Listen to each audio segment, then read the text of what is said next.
Plato once wrote something that perfectly captures the essence of philosophy. A philosopher is somewhere between a wise man and an ignorant one. In other words, the philosopher, and really every one of us, is caught in between a space. We are not totally ignorant, but we do not know everything either. And it's that gap, that tension, that gives birth to something powerful, the desire to know. Just like Eros, the figure in Plato's Symposium who stands between gods and mortals, the philosopher is someone who yearns for wisdom without yet possessing it.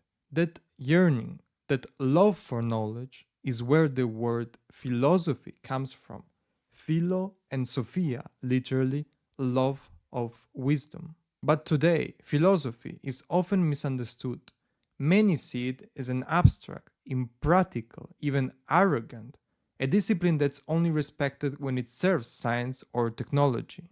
That is a shame, because philosophy was never meant to be a sterile academic exercise. At its core, it is a passionate pursuit of truth, of meaning, of the good, and Plato, more than anyone, can help us rediscover what philosophy really is. So, in this first episode of our series on Plato, we'll explore the key foundations of his thought. In this video particularly, we are gonna talk about his life and his use of dialogue as a method of learning, the power and limits of writing in philosophy, his view of knowledge as recollection, and his profound ideas about the soul and the world of ideas. Plato was born in Athens around 428-27 BC into a wealthy and noble family. He received a traditional education in gymnastics and music. As a young man, he met Socrates, who became his main teacher and deeply influenced his thinking. After Socrates was executed in 399 BC, Plato lost faith both in the oligarchy and the democracy of Athens. He traveled for several years to places like Egypt, Syrian, and southern Italy, meeting important philosophers. Around 387 BC, Plato returned to Athens and grounded his academy, the first major school of philosophy.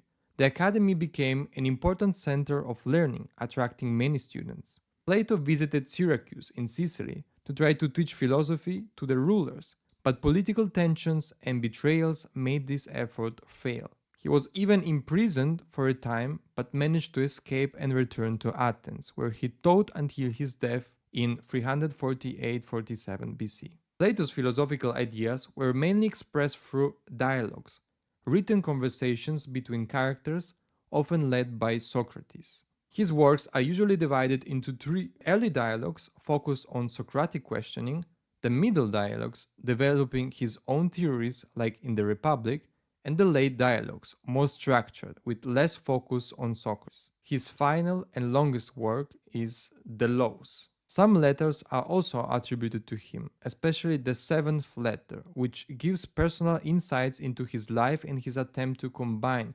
philosophy and politics. However, the authenticity of these letters is still debated. Plato chose to write in dialogue form, hiding himself behind Socrates and other characters. This style is very different from that earlier philosophers, who presented themselves as the only true holders of knowledge.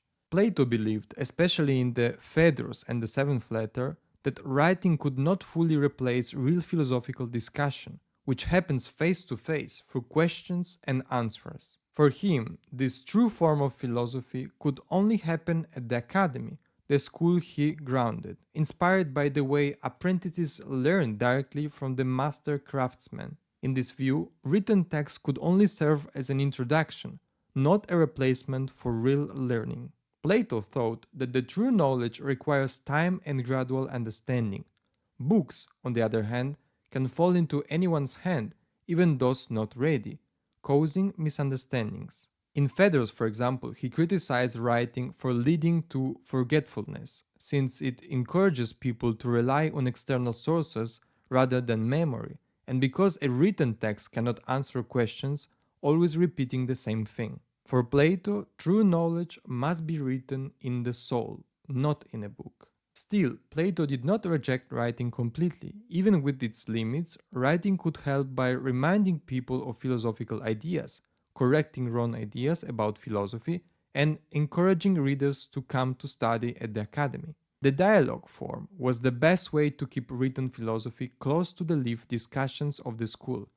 Dialogues show not just conclusions, but the whole path of reasoning. They are not parts of a fixed final system, but represent a living search for truth, carried out in a style of Socratic questioning, different from poetry, theater, or political speeches, which aim to persuade rather than to discover the truth. However, Plato recognized that not everything can be explored through dialectic. Big questions, like the fate of the soul after death or the creation of the universe, are often explained through myths, long, likely stories. Although myths are less reliable than argument, they are useful when speaking to people not yet ready for full philosophical reasoning. Ancient tradition, starting with Aristotle, sometimes spoke of Plato's unwritten teaching, agrapha dogmata. Some modern scholars believe that Plato hinted in his dialogues that his most important teachings were oral and not written down. Others think that Plato dialogues already contain his main ideas, and that later reports misrepresent them. It is hard to be sure about this point. It is likely that Plato valued oral discussions more highly, but this doesn't mean that he hid a secret, higher doctrine outside of the dialogues. But this could also be seen from some examples, like for example in the Symposium or other texts. Even the dialogues at the end contain difficult ideas that only trained philosophers could truly understand. So while Plato may have taught different things orally, it is unlikely that he had a final, complete system hidden from his written works. But as I said, this is an open question, and there is still a huge historical debate about this point. In the Symposium, one of Plato's most beautiful dialogues, he states that the philosopher is neither truly wise nor completely ignorant.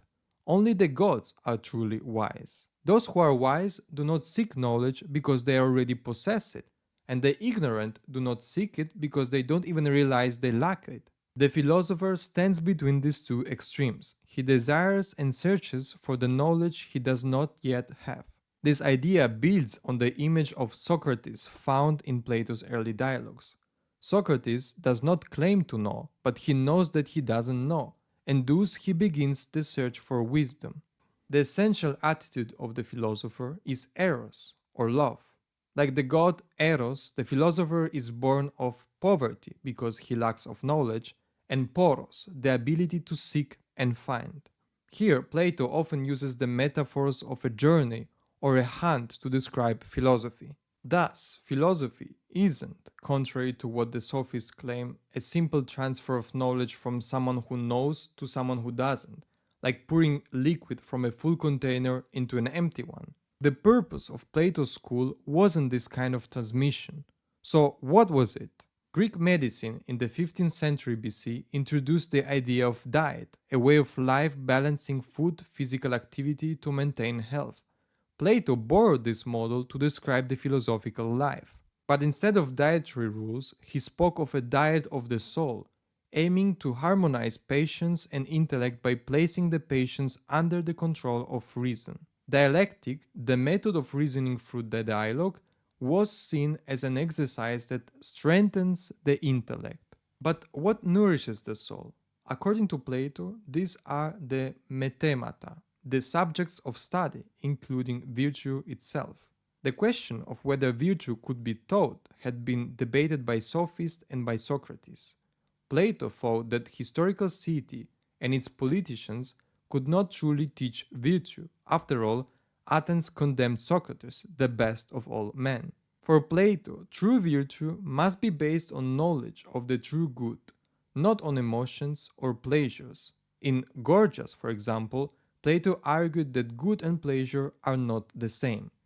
Good and evil exclude each other completely, while pleasure and pain do not.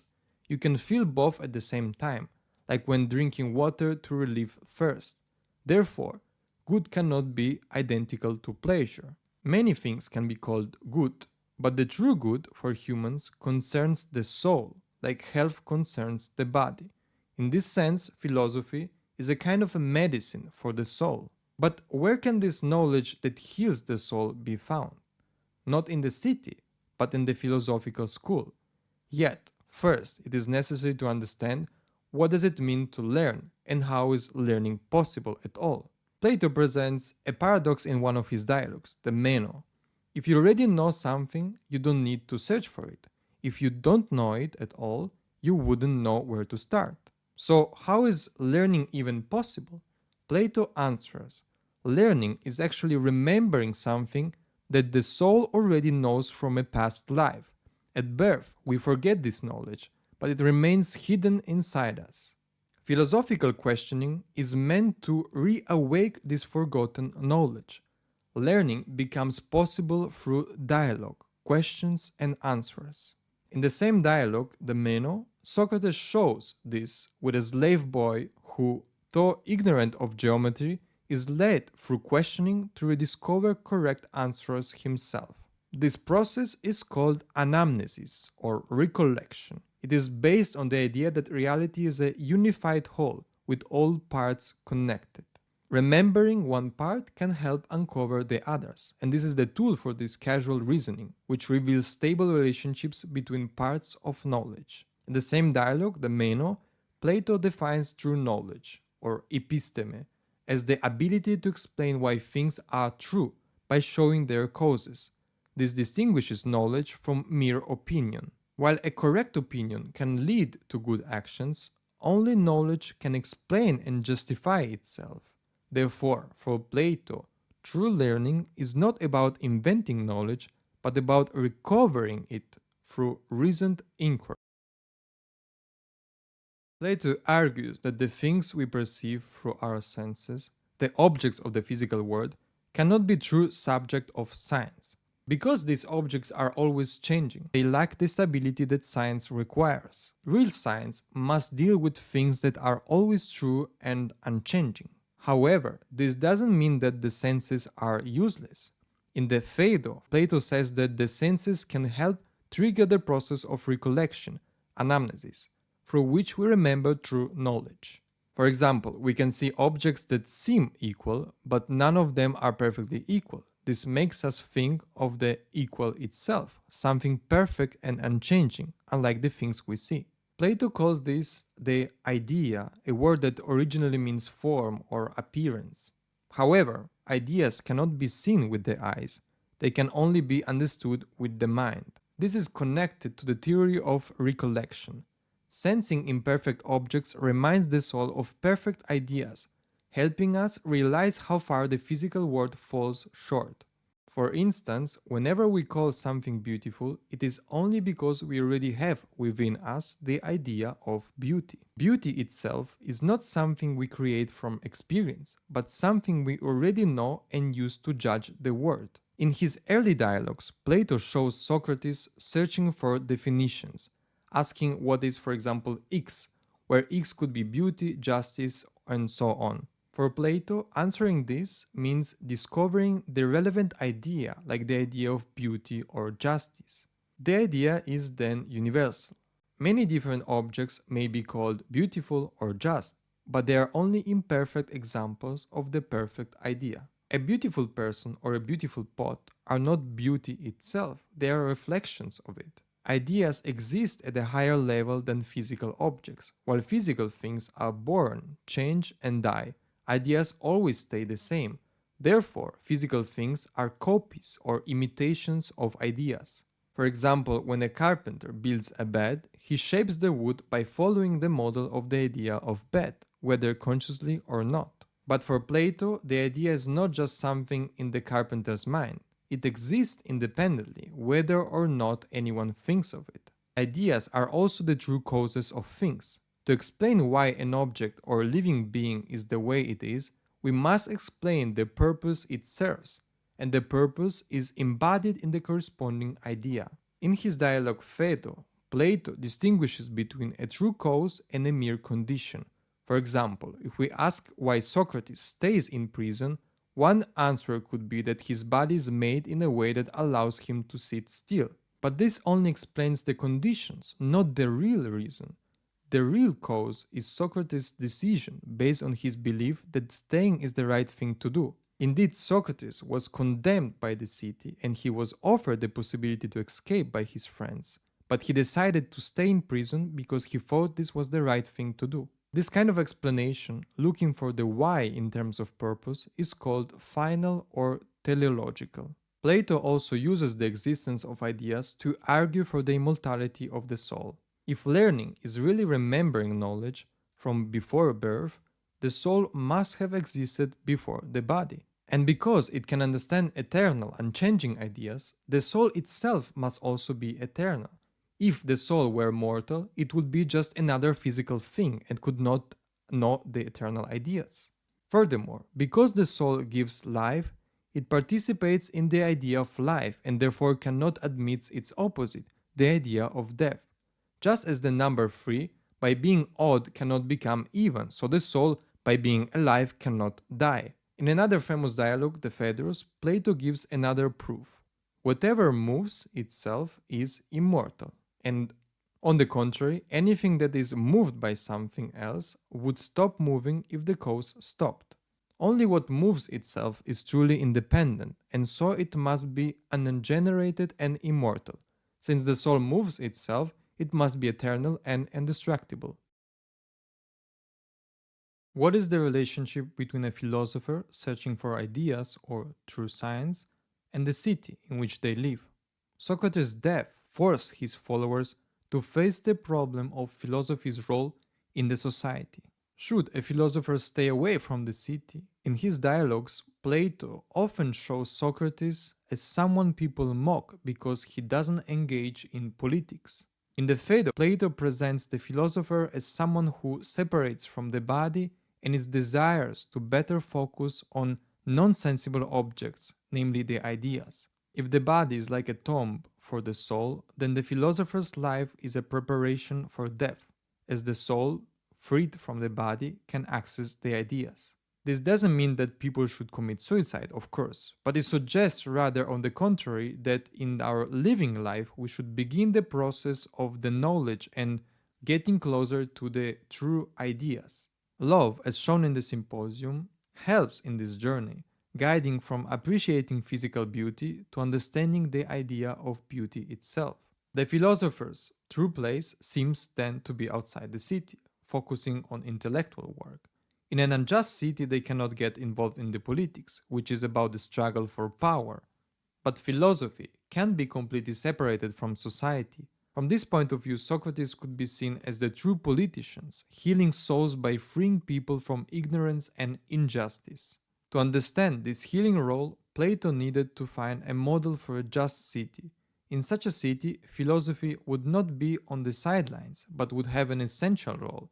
In the Republic, Plato discusses this issue. The starting point is understanding what justice is, both in individuals and in the city. Plato begins this by examining the city, where justice and injustice are clearer than in individual's soul. A city forms because no person can satisfy all their needs. Each person has natural talents suited to specific tasks, like farming, building, or crafting. Through trade and cooperation, everyone's needs are met. For Plato, justice in the city means that everyone does the work suited to their nature. If people do work they are not suited for, conflicts and injustice arise. A well-functioning city needs a small population with a clear divisions of labor: producers, farmers and artisans, defenders, soldiers, and philosophers. The philosophers are the only ones who can understand what is truly good for the city and for the governed accordingly. Plato believes there is a natural hierarchy among these groups, as some people are better than others by nature.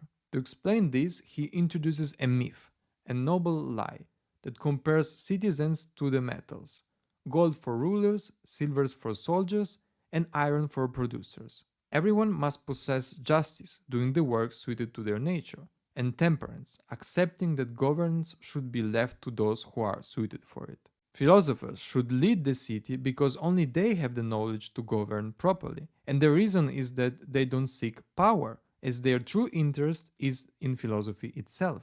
Plato argues that two things prevent justice in real cities: family and private property. Parents want their children to be in the highest social class, and wealth causes the same problem. Plato's solution is to eliminate the family structure and treat all children as the offspring of the whole city, ensuring that roles are assigned based on natural abilities. Plato also believes that men and women should have equal roles in the society.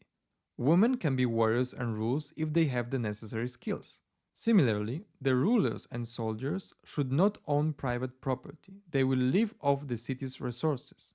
The producers will have private property, but only what's needed for their work. Plato's idea of shared property is not like modern communism. It's about ensuring the happiness of the whole city, where the happiness of the individual is tied to the well being of the community. This was the first part of a series of videos that I will dedicate to Plato. Thank you for watching this video. I'm Ivan and this is Empyreon, the Academy of Philosophy and Fine Arts.